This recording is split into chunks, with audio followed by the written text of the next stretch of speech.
Hello, hello, hello, good people. Hello, good people. I am Dr. Hollie Kelly, and this is Dr. Kelly's perspective for a terrific Tuesday. Okay, as we continue through the diaspora, I have a piece from Shelby Steele, who now I think he's about mid 70s, but he's an author and an educator and um, an activist. But but this piece that I want to read is coming from the uh, nurturing the believing self. And I just because one of the things I'm doing through the month of February is highlighting nuggets of wisdom, of perseverance, of strength from the diaspora that can keep us going. So listen to this, just one piece. I think I don't know when this particular piece was written, but it is true, and it is almost a prescription for us today. Elliot, I think you'll like this. And good morning for all who are joining me. So listen to what Steele says in his piece about nurturing the believing self. One's capacity for self-doubt and self-belief are roughly the same from childhood on, so that years later, when the believing self may have strengthened enough to control the anti-self, you'll still have the same capacity for you'll still have the same capacity for doubt, whether or not one has the actual belief. So he's going in to say, whether or not we're going to self-doubt or self-believe, the capacity is the same within us.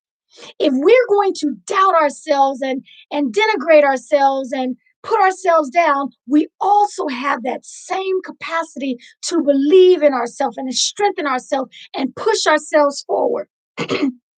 He says, I think Black Americans are today more oppressed by doubt than by racism, and that the second phase of our struggle for freedom must be confrontation with that doubt.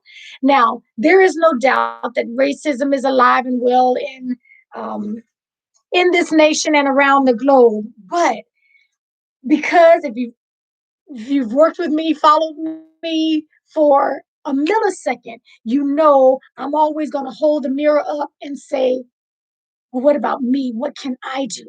This big, green, gray, ugly, mean monster out there, I may not be able to fight against that monster, but what can I do? Personally, what can I do? Hold the mirror up to yourself.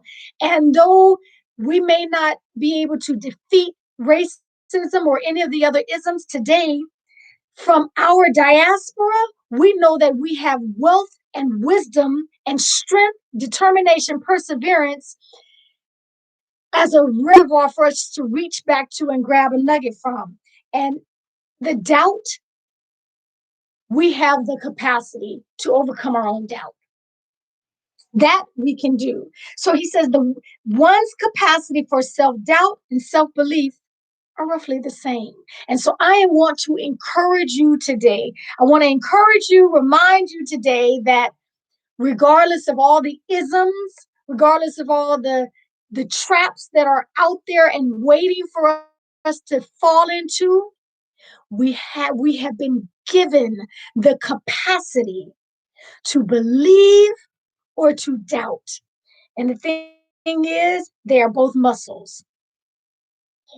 Whichever one you work the most is going to get the strongest, is going to become the stronger, is going to become the biggest, is going to have the capacity to withstand all of those things coming against us. So self-doubt, self-belief, we have the capacity for both. I'm going to encourage us to let's believe. Let's believe. That we can do. Okay. Nuggets from the diaspora. And I'm going to try to continue finding as many hidden nuggets as I can throughout the month, not from any of the greats that you've already heard, that we studied, I want to find the nuggets that we're going to have to dig for. They're invaluable. Things that are valuable are not easily obtained. We're gonna have to work for them. Okay, that's it for me. Thank you for joining me Monday through Friday, 8:30 a.m. Eastern, 5:30 a.m. Pacific. Until next time, take real good care of yourselves. You're gonna do doubt or believe.